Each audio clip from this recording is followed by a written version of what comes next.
오랜 신앙생활을 함에도 불구하고 이 삶의 변화와 또 성령의 능력을 경험하지 못하고 살아간다면 그 원인이 무엇일까요?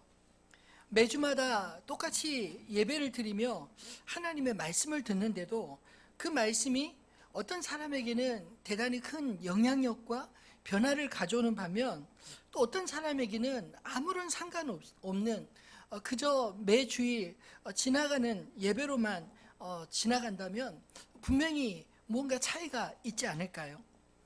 사실 저는 목회자로서 그런 부분에 참 관심이 많습니다. 성도가 정말 하나님 앞에서 말씀대로 사느냐 그렇지 못하느냐 이것의 그 차이가 어디서부터 시작될까? 분명 말씀을 전하는 자가 제대로 선포하지 못했거나 아니면 말씀을 듣는 자들이 제대로 듣지 않고 있기 때문에 사실 똑같은 말씀을 똑같은 사람에게 들어도 전혀 다른 삶의 양태들이 나타나는 것은 아닐까요? 바울은 어느 곳을 가든지 그 지역에 있는 유대인의 회당에 가서 말씀을 전했습니다. 왜냐하면 그 당시에 이 바벨론 포로로 잡혀간 그 이스라엘 백성들이 그 예루살렘 지역에만 머물고 있었던 게 아니라 세계 각 지역에서 흩어져 살았는데 이 흩어진 무리들이 회당을 중심으로 디아스포라 공동체를 이루며 살고 있었기 때문입니다. 그들은 유대인들만 있었던 게 아니라 또 그 지역의 사람들 가운데 유대교로 회심하고 하나님을 믿는 그런 이방인들도 회당에 가면 만날 수 있었기 때문입니다. 그들은 이미 성경에 대한 지식이 있고 구약 선지서들이 예언하고 있는 메시아의 신앙을 가지고 있었던 자들이었습니다. 무엇보다 사실 그들 역시 몇 해 전 유대 예루살렘에서 6월절에 십자가의 죽음을 당하신 예수에 대한 소식, 또 그가 사흘 만에 부활했다고 하는 소문들, 그리고 오순절날 그들 각각 살고 자라났던 그 난고 방언으로 그 오순절날 예수의 제자들이 방언하며 부활의 예수님을 전했던 그런 소문들을 그 각 지역마다 듣고 있었습니다. 그렇지만 구체적으로 확실하게 예수에 대한 그 소문의 진실을 알려줄 사람이 없었기 때문에 사도 바울은 가는 곳곳마다 디아스포라 회당에 가서 그들에게 예수 그리스도가 바로 성경이 말하는 메시아, 우리가 기다리던 그리스도다, 이렇게 증거하기를 힘썼던 것입니다.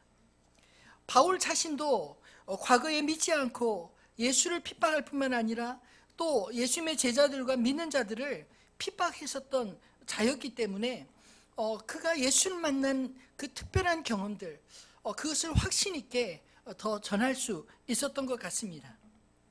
복음은 사실 믿지 않는 사람들에게만 필요한 게 아닙니다.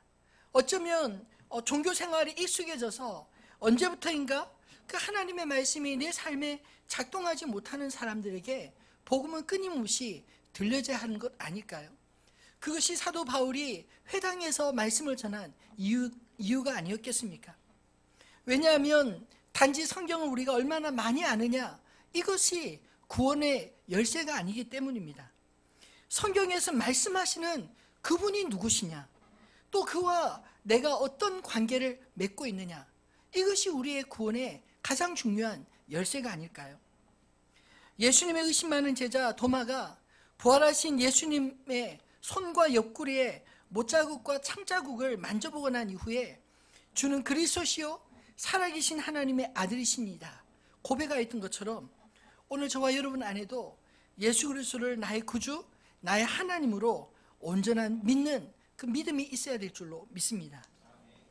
유대인의 회당에 복음이 전해질 때 그곳에서 어떤 일들이 일어났을까요? 어김없이 어느 지역이든지 그 복음을 듣고 회심하며 믿음으로 돌아오는 사람이 있었던 반면 그 복음을 똑같이 들었음에도 불구하고 오히려 믿는 자들을 핍박하는 그런 자들로 나뉘어졌다는 것이 우리가 계속 사도행전을 읽으면서 듣는 말씀 아닌가요? 똑같은 사람에게서 똑같은 이야기를 들었는데 도대체 무엇이 이처럼 다른 반응을 다른 차이들을 갖게 만들었을까요? 이것이 비단 2000년 전의 이야기만 아니라 오늘 우리도 똑같은 말씀을 듣지만 다른 반응의 삶을 경험하며 살고 있지는 않습니까? 도대체 그 차이는 어디에서 오는 것일까요? 저는 오늘 말씀을 묵상하면서 특별히 11절에 이 베레아에 있는 사람들과 데살로니가에 있는 사람들의 비교를 통해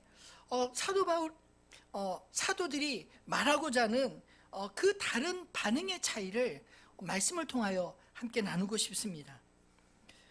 같은 말씀에 다른 반응들이 나타나는 이유를 오늘 본문을 자세히 보면 두 단어로 요약하고 정리할 수 있을 것 같습니다. 그 첫 번째는 무엇이냐면 간절함.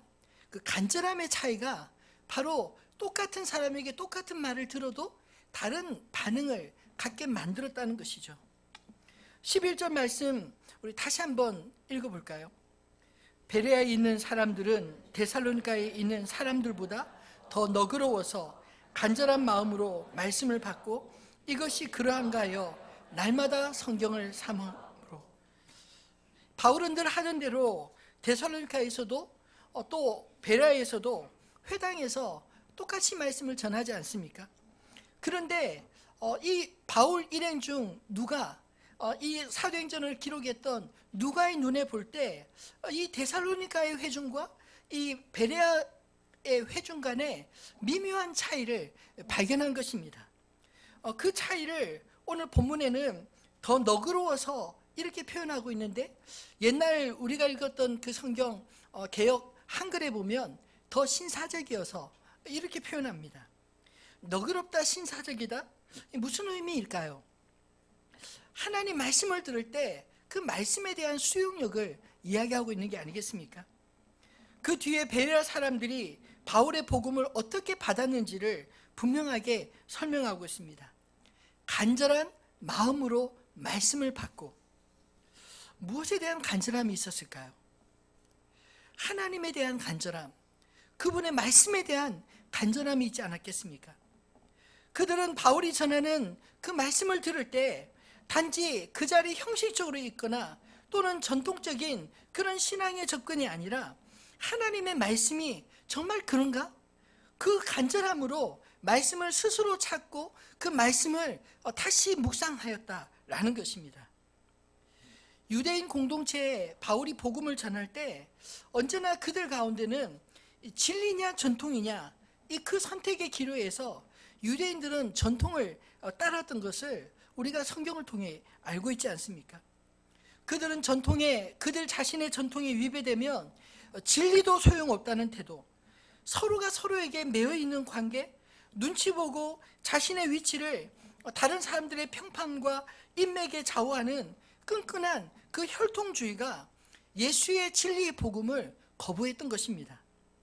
그들은 역사성과 전통을 주장하고 있지만 실상은 자신들의 자리를 염려하는 자들이었다고 성경은 말합니다. 그래서 대제사장들과 장로들은 하나님 나라의 복음을 전했던 왕 예수보다 당시 로마 제국의 황제 가이사를 선택한 것입니다. 지난 시간에도 데살로니가 유대인들이 사람들을 선동할 때 바울을 뭐라고 고발하였습니까? 가이사의 반역자이다 이렇게 말하고 있지 않나요? 신앙의 문제인데 그들은 그것을 정치적인 쟁점으로 몰고 가 그들을 반역자로 몰아세우고 죽이려 했던 것입니다. 그것은 다름 아닌 그들이 소동을 일으키는 진정한 동기가 무엇이었는지를 보여주는 게 아닐까요? 신앙의 문제가 아닙니다. 정치적인 문제였습니다. 그들은 신앙의 문제, 하나님과 자신과의 관계에는 별로 관심이 없었습니다. 오로지 이 땅에서 자신들의 종교적 지위에 더 민감했던 사람들이었습니다. 그들은 시기심에 눈이 멀어서 자신의 목적 달성을 위해서라면 비록 과거의 적처럼 그렇게 원망하고 불평하고 따르지 않았던 이 로마 제국과 결탁하여 수단과 방법을 가리지 않고 적과 얼마든지 손을 잡을 수 있었던 그런 사람들이었던 것입니다. 그에 비해서 오늘 베레아 사람들에 대해서는 어떻게 말하고 있나요? 그들은 정치적이거나 전통에 매이기보다 성경에서 도대체 무엇이라 말하는지 더 간절한 마음으로 찾았다, 이렇게 설명하고 있지 않습니까? 바울이 이야기한 이 내용이 과연 우리가 성경에서 읽었던 이 선지서들에서 말하고 있는 그 말씀과 같은가? 선지서들의 예언이 과연 이 예수에게서 성취되었는가? 이것을 그들이 상고하였다, 묵상하고 또 묵상하였다라는 것입니다. 저는 말씀을 묵상하면서 이 신앙생활과 종교생활을 굳이 구분한다면 우리 신앙의 근거가 성경인가 아니면 전통인가, 이것으로 구분지을 수 있지 않나 생각이 듭니다.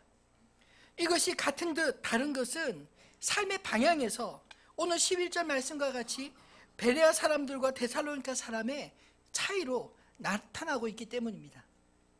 이것이 단지 두 지역의 사람들의 특징이 아닙니다. 오늘 두 회중, 즉 베레아 회당의 회중과 데살로니가 회당의 그 유대인 회중에 대한 말씀이 아닐까요? 시편 42편 1절로 5절 말씀에 보면 하나님을 간절히 찾았던 한 시인의 노래를 듣게 됩니다. 간절함으로 하나님을 찾는다는 것이 어떤 것인지 잘 이해할 수 있는 말씀이어서 우리 같이 한번 읽어보았으면 좋겠습니다. 하나님이여, 사슴이 시냇물을 찾기에 갈급함같이 내 영혼이 주를 찾기에 갈급하나이다. 내 영혼이 하나님 곧 살아계시는 하나님을 갈망하나니 내가 어느 때에 나아가서 하나님의 얼굴을 배울까? 사람들이 종일 내게 하는 말이 내 하나님이 어디 있느뇨 하오니 내 눈물이 주야로 내 음식이 되었도다. 내가 전에 성의를 지키는 무리와 동행하여 기쁨과 감사의 소리를 내며 그들을 하나님의 집으로 인도하였더니 이제 이 일을 기억하고 내 마음이 상하는도다. 내 영혼아,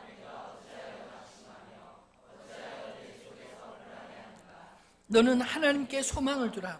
그가 나타나 도우심으로 말미암아 내가 여전히 찬송하리로다. 아멘. 여러분, 이 시편의 고백은 하나님을 향한 삶과 세상을 향한 삶의 차이를 보여주고 있지 않습니까? 어떤 이유에선지 오늘 이 시편의 시인의 기록은 시인은 거룩한 성도의 무리와 떨어져 홀로 세상을 살아가야 했던 것 같습니다. 아마도 이 시편은 바벨론 포로기 시대에 이 성전에서 떠나서 낯선 곳에서 이제 하나님의 백성들과 함께 예배할 수 없는 그 세상 속으로 들어가 있는 살아가는 그 성도의 입장에서 기록된 말씀이 아닌가 생각됩니다. 그 갈급함이 얼마나 큰지, 그 은혜에 얼마나 목마른지, 목마른 사슴이 시냇물을 찾아 헐떡임같이 그런 갈증을, 하나님을 향한 갈망을 이야기하고 있지 않나요? 영적인 이런 간절함이 있느냐 없느냐, 이것이 오늘 베레아 사람과 데살로니가 사람들의 차이요, 오늘 말씀을 받는 우리들의 삶에도 다른 차이를 만들어내는 것 아닐까요? 예수님은 마태복음 7장 7절로 11절 말씀에서 우리의 간절함에 하나님은 어떻게 응답하시는지 이렇게 말씀하고 있습니다. 구하라, 그리하면 너에게 주실 것이요, 찾으라, 그리하면 찾아낼 것이요, 문을 두드리라, 그리하면 너에게 열릴 것이니라. 너희 중에 누가 아들이 떡을 달라 하는데 돌을 주며 생선을 달라 하는데 뱀을 줄 사람이 있느냐? 너희가 악한 자라도 좋은 것으로 자식에게 줄 줄 알거든 하물며 하늘에 계신 너희 아버지께서 구하는 자에게 좋은 것으로 주시지 않겠느냐? 여러분, 하나님은 자기 백성들, 특히 오늘 본문에는 마치 아버지와 아들의 관계처럼 하나님을 향해 간절히 구하고 찾고 문을 두드리는 그들에게 하나님은 주시기 위해, 문을 열어주시기 위해 기다리고 계신다, 이렇게 설명하고 있지 않나요? 여러분, 너희가 악한 자라도 이렇게 표현한 말은 사실 부모를 악하다 이렇게 표현한 게 아니라, 아무리 우리가 자식들에게 좋은 것을 주기 원하는 부모라 할지라도 그 자식에게 정말 좋은 것인지 잘 알지 못한다, 혹은 주기를 원하여도 우리가 가진 것이 한계가 있다, 그런 의미가 아니겠습니까? 요즘 그 부모님들이 아이들을 작게 낳기 때문에 얼마나 애착이 많은지 모릅니다. 아이들 위해서라면 뭐든지 해줄 것 같지만 너무나 그 많은 관심이 오히려 그 애착이 아이들의 인생을 망칠 때가 더 많지 않나요? 이걸 이야기하는 것입니다. 그러나 하늘에 계신 우리 아버지는 우리와 다르다는 것입니다. 우리에게 정말 필요한 것을 아시고 또 정말 필요한 것을 주실 수 있는 분이시다, 이런 뜻 아니겠습니까? 그러므로 그 하나님 아버지를 향하여 간절함으로 구하고 찾고 문을 두드릴 때 우리 앞에 닫힌 문들을 주님 열어주신다 말씀하고 있습니다. 바라기는 2019년 하나님을 향한 이런 간절한 마음으로 하나님 말씀을 읽으시기를 소망합니다. 성경 외에 우리가 어디에서 이처럼 정확히 하나님을 알 수 있겠습니까?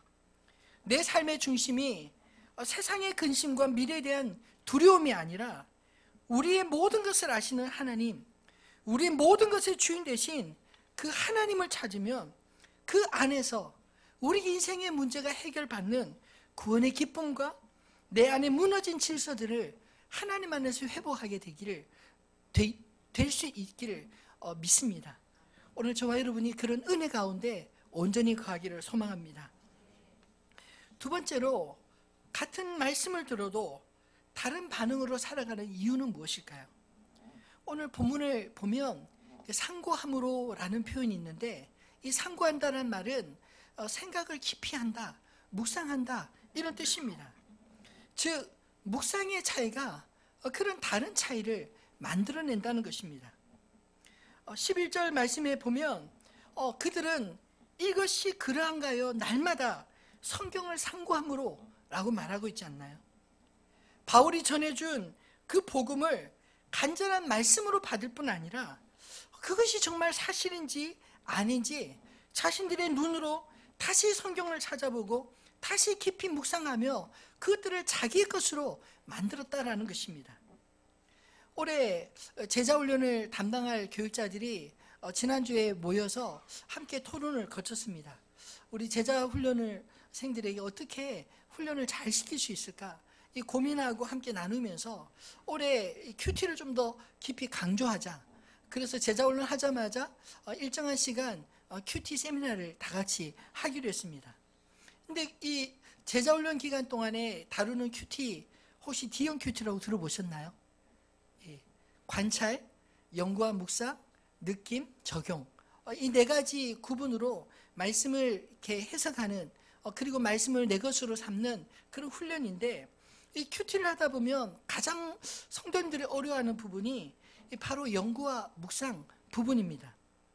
왜냐하면 이 성경의 이 기본적인 백그라운드를 잘 알지 못하기 때문에, 또는 성경의 그 시간적 차이, 문화적 차이가 우리가 너무 멀기 때문에 성경 읽으면서도 곧바로 이 말씀이 이런 내용이구나 잘 받아들여지지 않기 때문에 그 말씀을 연구하고 묵상하는 그런 시간을 갖는 것입니다.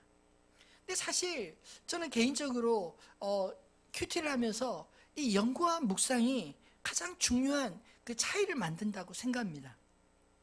왜냐하면 말씀을 딱 읽고 이런 뜻이구나, 거기에 끄떡끄떡하고 늘 익숙하게 내가 예전에 들었던 말씀으로 그 말씀을 보고 그리고 그냥 지나가 버리면 그 말씀은 예전에 알았던 말씀처럼 오늘 나에게 특별한 말씀이 되지 못합니다. 그리고 그 말씀은 한 귀로 듣고 그냥 마음으로는 끄떡끄떡 할지 몰라도, 거기는 끄떡끄떡 할지 몰라도, 그러나 실제로 그 말씀이 내 삶을 지배하는 능력은 없는 것입니다. 근데 말씀이 나에게 새롭게 들리기 시작할 때, 그 말씀이 나와는 상관없는 말씀인 줄 알았는데 그 말씀이 나에게 하나님의 말씀으로 다시금 들려올 때 말씀이 나에게 역사가 일어나는 게 아닐까요? 사실 연구와 묵상을 하다 보면 저는 연구와 묵상을 훈련할 때 질문을 하도록 끊임없이 우리 훈련생들에게 독려합니다. 왜냐하면 말씀이 있는데 어떻게 질문이 안 생길 수 있습니까? 생기시죠? 말씀을 읽다 보면 궁금한 게 너무 많습니다. 궁금한 게 많으면 하나하나 질문을 해보는 겁니다. 왜 이렇게 말씀 기록했지? 왜 꼭 이렇게 해야만 했지? 도대체 이렇게 하신 이유가 뭘까? 이런 질문들을 끊임없이 던집니다. 그렇게 던지고 그것을 곱씹어서 자꾸만 생각하는 겁니다. 그리고 내 생각으로 마음으로 이해가 안 되면 하나님 앞에 계속 기도합니다. 하나님 도대체 왜 이렇게 하셨나요? 다르게 하실 수는 없었습니까? 꼭 이렇게 하셔야 될 이유가 있다면 좀 깨닫게 해주십시오. 그렇게 생각하고 묵상하다 보면 어느 순간 그 말씀이 이해가 되는 그런 지점에 도달하게 됩니다. 그럴 때 말씀은 이전에 내가 한번 보고 이런 뜻이구나 알았던 말씀과 전혀 다른 차원으로 내 안에 들리게 되는 것입니다. 여러분, 사실 말씀을 듣기만 하고 내 것으로 삼지 않으면 내 안에 아무런 변화도 일어나지 않는 것 아니겠습니까? 들을 때는 좋지만 실제로 말씀의 영향이 나에게 미치지 못하는 것입니다. 그러나 상고한다, 묵상한다는 이 표현은 말씀의 의미를 되새김질해서 이 말씀의 표현처럼 이것이 그러한가 내가 직접 확인해 보겠다, 이런 뜻인 것입니다. 저는 설교할 때 말씀이 저에게 이해될 때까지 묵상을 합니다. 왜냐하면 설교는 제가 하고 싶은 말을 하는 것이 아니라 성경을 통해 하나님이 우리에게 하시고 싶은, 교회 공동체에 하시고 싶은 말씀이 무엇인지를 끊임없이 찾아야 되기 때문입니다. 근데 저조차도 도무지 이해되지 않는 말씀, 납득이 되지 않는 말씀을 어떻게 전할 수 있겠습니까? 저도 모태신앙인이며 또 신학까지 공부한 목회자로 성경을 그래도 잘 안다고 생각하지만 정작 설교하기 위해서 성경을 보면 너무나 낯섭니다. 단지 그 성경을 공부하려고만 한다면 성경에 이런 말씀이 기록되었어, 뭐 시대와 또 백그라운드와 뭐 의미들을 생각한다면 성경은 그냥 쉬운 책일 수 있을지 모릅니다. 근데 최소 2000년의 시대적인 차이, 근데 중동과 또 현대 한국의 문화 차이, 그 문화 차이를 성경을 전하려고 하면 정말 실감이 납니다. 여러분, 한 주간 힘들게 살아오면서 하나님 말씀에 목말라 나오는데 그 말씀이 그냥 성경 공부하듯이 성경에 이런 말씀이 있으니 외우십시오, 뭐 기억하십시오, 이렇게만 전한다면 또 무슨 의미가 있겠습니까? 도대체 이 말씀이 우리와 무슨 상관이 있지? 이 질문을 풀지 못하면 설교할 수가 없는 것입니다. 근데 지난 10년 동안 참 감사하게도 설교 준비하면서 매주일 낯설게 보였던 그 말씀들이 지금까지 우리와 상관없는 말씀들은 찾지 못했습니다. 그래서 두렵고 떨림으로 매주일 설 수 있는 것입니다.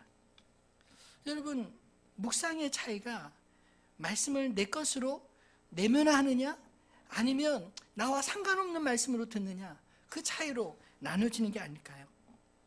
예수님은 산상설교 마태복음 5장, 6장, 7장 말씀을 전하면서 마지막 결론에 이 마태복음 7장에서 우리가 잘 아는 반세기에 지은 집과 모래 위에 지은 집의 비유를 들려주셨습니다.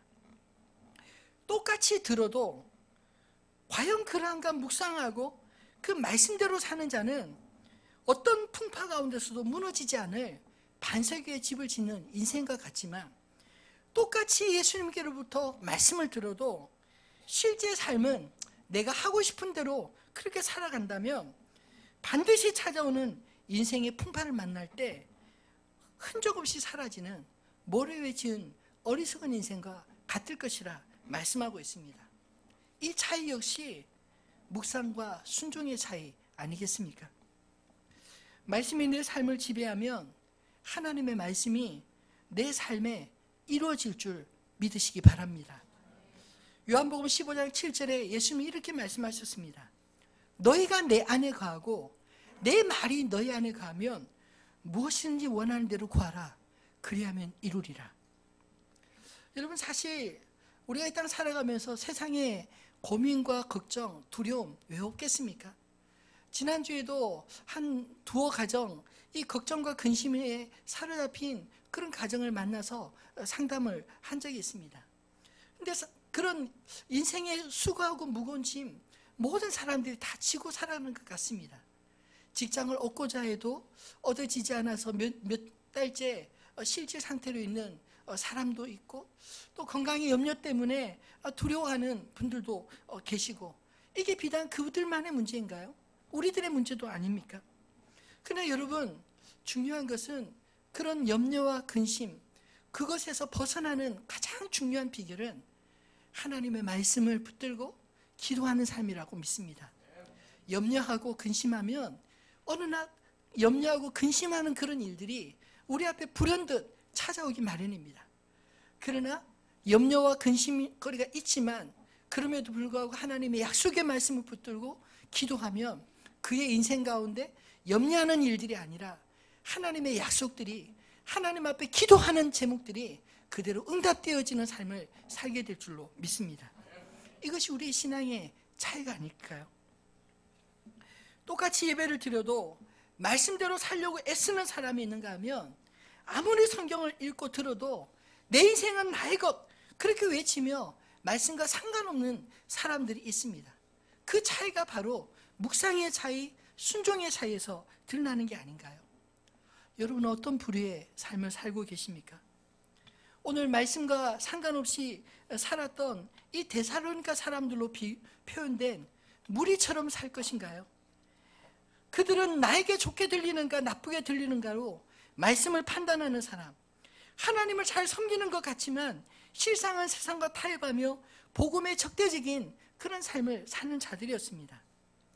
가끔 듣는 이야기지만 직장 생활하거나 이 학교 생활하는 우리 청년들이 세상에 한 발을 내딛으면서 제일 먼저 갈등하는 것이 사실 술과 담배 문제입니다. 주일학교 때부터 잘 배워서 세상과 구별된 삶의 방편으로 어디를 가든지 나는 술 안 먹습니다. 담배 안 핍니다. 이것을 난 믿음의 그런 구호처럼 여기는 이 청년들이 막상 학교를 갔더니 또 회식, 직장의 회식자를 갔더니 이렇게 이야기하는 사람들을 종종 만난다는 것입니다. 나도 교회 다니는데 다 먹어. 괜찮아. 마셔도 돼. 여러분 제발 이런 선배와 이런 어른들 되지 마시기를 바랍니다. 물론 저는 구원이 고작 술 안 마시고 담배 안 피우는 것으로 얻는다고 생각하지 않습니다. 그것이 우리의 구원과 직접적인 절대적인 영향이 있다고 믿지 않습니다. 그럼에도 불구하고 세상 속에서 구별된 사람으로 자신을 지키고 싶은 기준들은 다 있지 않나요? 믿음으로 살려고 애쓰는 우리 후배들을 격려하지는 못할 망정 제발 나서서 방해하는 선배와 어른들 되지 마시기 바랍니다. 제발 오늘 데살로니가 사람들처럼 무리지어 다니며 사람들을 선동하는 복음의 방해꾼 되지 않아야 되지 않을까요? 은혜가 떨어지면 나도 모르게 그럴 수 있습니다. 저는 이전에 그런 성도들을 참 많이 보아왔습니다. 그러나 이 시간 이후로 하나님을 향한 간절함으로 말씀을 묵상함으로 우리 안에 하나님의 말씀이 살아서 역사하는 그런 산 믿음의 사람들 다 되시기를 주님의 이름으로 축원합니다. 말씀을 맺겠습니다. 오늘 11절에 이 베레아 사람들과 데살로니가 사람들의 차이는 곧 그들의 기준의 차이 아니었을까요? 그렇다면 베레아 사람들의 그 기준은 무엇이었을까요? 오늘 바울이 전해준 말씀과 또 말씀을 전하는 바울이었을까요? 아닙니다. 하나님의 말씀이 그들의 기준이었습니다. 바울의 메시지조차도 그들은 성경을 통해 걸러 들었습니다. 그랬더니 오늘 12절의 말씀처럼 스스로 진리에 이르게 되어 예수를 그리스도로 믿는 그런 무리들이 많아지게 되었다. 제자들이 많아지게 되었다. 이렇게 말하고 있는 게 아닌가요? 바울이 복음을 전하는 곳이면 어김없이 어느 곳이든지 제자들이 세워졌습니다. 오늘 본문에 자세히 보면 이 10절에 데살로니가에서도 복음으로 세워진 형제들이 이 데살로니가에 일어난 이 소동을 피해서 이 바울과 실라를 베레아로 보내었다고 이야기합니다. 또 14절에도 베레아의 형제들이 이 데살로니가 유대인들의 폭동으로부터 바울을 피신시켜 아덴으로 인도하였다라고 기록하고 있습니다. 이들이 데살로니가로부터 바울이 전하는 이 복음을 전하는 것을 해방하기 위해 온 베레아 무리들과 구별되는 무리들이 아닌가요? 저는 오늘 본문 속에서 이 무리와 제자의 차이가 오늘 간절함의 차이, 이 묵상의 차이에서 생겨진다고 믿습니다. 말씀을 통해 하나님을 향한 간절함이 저 여러분 안에 있어지기를 소망합니다. 하나님의 말씀을 내 것으로 만들고자 애쓰는 그 묵상이 우리 가운데 이 제자와 무리들의 차이로 분명하게 나눠질 수 있기를 소망합니다. 사실 성경을 보면 당시에는 무리의 소동이 더 커 보이고, 그리고 그 소동을 피해서 쫓겨다니는 이 사도들이 참 힘없고 한심해 보이지 않나요? 그러나 성경과 역사는 다수의 무리를 기억하지 않습니다. 믿음으로 목숨 걸고 복음 전하며 또 그 복음을 듣고 믿음을 지켰던 성도들을 기억하고 있습니다. 저 여러분이 하나님이 기억하시는 그런 믿음의 사람들 되기를 소망합니다. 진리를 알 때 그 진리 안에 요동함이 없습니다.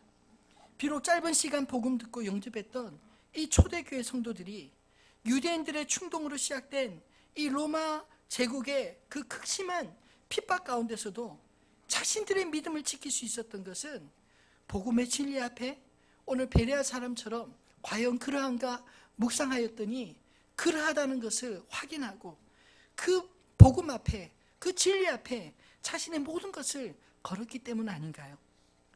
하나님 앞에 자신을 맡긴 인생은 하나님이 그들의 영혼을 영원히 책임질 줄로 믿으시기를 바랍니다. 하나님을 향한 이 간절함과 말씀에 대한 확신이 있는데 어떻게 하나님을 알지 못하는 것처럼 무리지어 살 수 있겠습니까? 반대로 하나님을 향한 간절함과 말씀에 대한 확신도 없는데 어떻게 제자로 살 수 있겠습니까? 우리는 말씀 앞에 스스로 우리 자신에게 물어야 할 것입니다. 나는 제자인가 무리인가? 주님은 나를 향한 마음이 변함없이 동일할지라도 내 마음이 주님을 향해 바로 서 있지 못한다면 어떻게 우리가 주님의 은혜의 통로로 쓰임을 받을 수 있을까요? 우리 안에 하나님을 향한 간절함을 깨우시기를 바랍니다. 우리 안에 하나님의 말씀으로 충만히 채우시는 그런 2019년 한 해가 되기를 소망합니다. 하나님 앞에 무리지어 무리로 살기보다 제자로 충성된 삶을 살아가는 주님이 기억하시는 저와 여러분 되시기를 주님의 이름으로 축원합니다.